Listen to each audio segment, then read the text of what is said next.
నరసరావుపేట కలెక్టరేట్లో ప్రకృతి వ్యవసాయ ఉత్పత్తుల మరియు ప్రదర్శన కార్యక్రమం.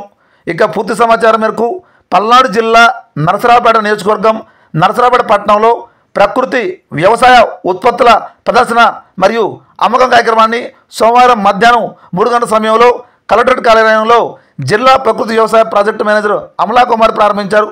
ఈ సందర్భంగా ఆమె మాట్లాడుతూ ప్రతి సోమవారం కలెక్టరేట్లో ఈ కార్యక్రమాన్ని నిర్వహిస్తామని ఆమె తెలియజేయడం జరిగింది. సామాన్యుడి నుండి అధికారుల వరకు ఈ కార్యక్రమాన్ని వినియోగించుకోవాలని ఆమె తెలియజేశారు.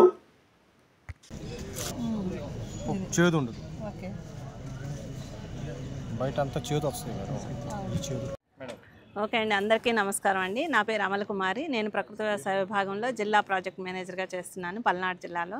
మేము పల్నాడు జిల్లాలో కలెక్టర్ గారి కార్యాలయం వద్ద ప్రతి వారం కూడా ఇక్కడ ప్రతి సోమవారం ప్రజా సమస్యల పరిష్కార వేదిక వద్ద మనకి అర్జీదారుల నుంచి అత్యున్నత అధికారుల వరకు కూడా, అతి సామాన్య ప్రజానీకం నుంచి ఉన్నత స్థాయిలో ఉన్న అధికారుల వరకు కూడా అందరూ ఈ ప్రజా సమస్యల పరిష్కార వేదిక వద్దకు వస్తూ ఉంటారు.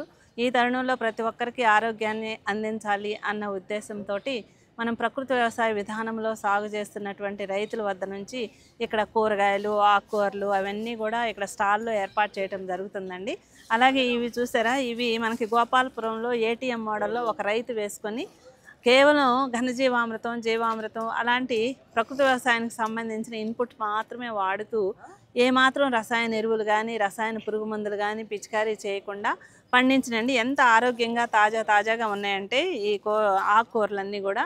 అలాగే మనం ఈరోజు మాచర్ల డివిజన్ నుంచి గోరు చిక్కుళ్ళు, దోసలు, పప్పు చిక్కుడు ఇవన్నీ కూడా రైతులకు అందుబాటులో ఉంచడం కోసం, ప్రజలందరికీ అందుబాటులో ఉంచడం కోసం ఇక్కడ స్టాల్లో ఏర్పాటు చేయడం జరిగిందండి. ఇప్పటికే చాలామంది కొనుక్కొని వెళ్ళడం జరిగింది. అందరూ తెలుసుకున్నారు ఇక్కడ మనకి స్టాల్ ఉంటుందన్న విషయము.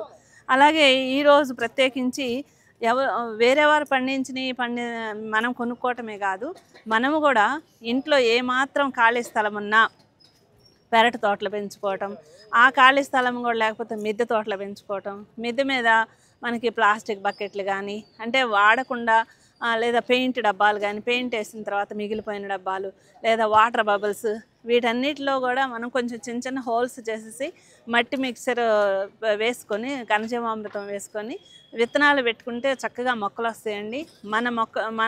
మనకు కావాల్సినటువంటి ఆహార పదార్థాలని మనమే పండించుకొని తినటం వల్ల చాలా ఆనందంగా, ఆరోగ్యంగా ఉంటుంది. అందులో భాగంగా ఈరోజు మరి ఇక్కడ కన్నయ్య గారు అనే రైతు అమరావతి నుంచి ఈ విత్తనాలన్నీ కూడా ఎప్పుడూ సేకరిస్తూ ఉంటారు. ఆయన దేశీ విత్తనాలన్నీ కూడా కలెక్ట్ చేసి ఇక్కడ పెట్టడం జరిగింది. ముఖ్యంగా ఇది చూడండి, ఇది కొత్తిమీర, ధనియాల విత్తనాలు నాటివ్వండి. అలాగే గోరు చిక్కుడు విత్తనాలు, మరి ఇక్కడ రెడ్ బెండ, ఇది తోటకూర, ఎర్ర తోటకూర.